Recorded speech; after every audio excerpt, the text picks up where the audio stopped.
Joining me now is former White House Chief of Staff and Senior Advisor at Bondi Partners, Mick Mulvaney. Mick, great to have you back on the program here. 4 more years, pause. Look, I know we talk about this sort of thing pretty often, but what is going on here with the president that even an auto cue seems to be defeating him?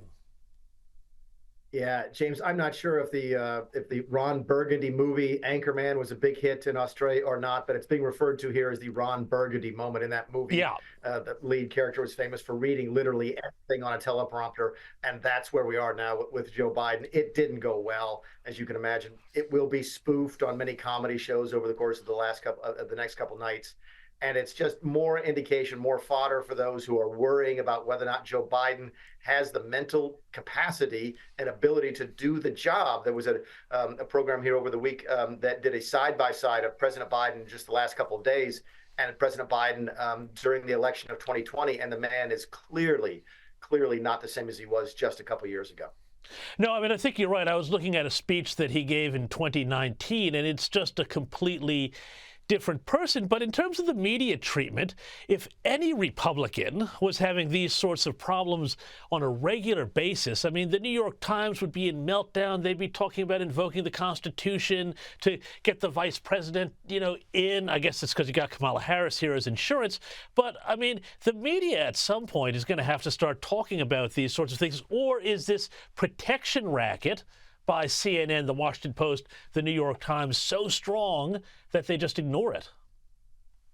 Your example is not wrong, and it's not hyperbolic. I remember when I was in the White House with President Trump, he gave a speech one day and slipped for just a second going down a wet ramp.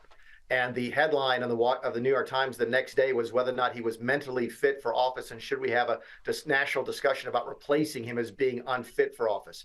Your question is a good one. Is it a protection racket?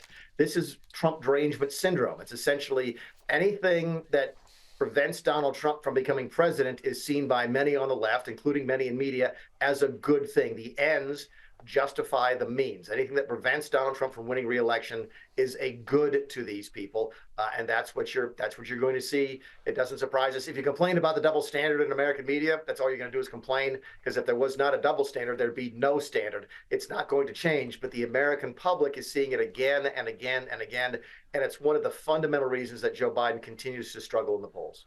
Yeah, now let's talk about, though, this other attempt to take down Donald Trump, which is this hush money trial in New York. The judge, who people have said has links to the Democrats, has said that Trump was losing credibility. His lawyers were losing credibility in their arguments that the president shouldn't be punished for violating a gag order in the case.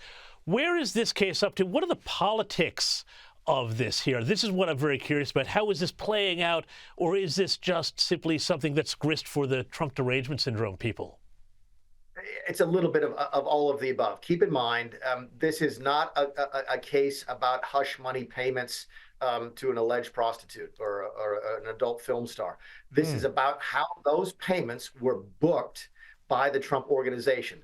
Were they mislabeled as business expenses? Were they really campaign-related expenses in regards to his 2016 election for president? And thus, should they have been shown as a federal election expense? This is a bookkeeping case once you put all the salacious sort of information aside. It is by far, James, by far the weakest of all the cases against Donald Trump. When these charges were announced, I think it's just over a year ago now, keep in mind that even Democrats had to come to many Democrats came to Trump's defense and said, this looks like it's politically motivated. None of that has changed. Is it Donald Trump? A little bit. It's keeping him off the campaign trail. Is it helping Donald Trump? A little bit. It does give him a wonderful sort of platform every single day when he walks out of the courtroom and the press is there waiting for him to speak. So it is cutting both ways. He's going to soldier through it. My guess is we've got another 2 weeks before this one's over.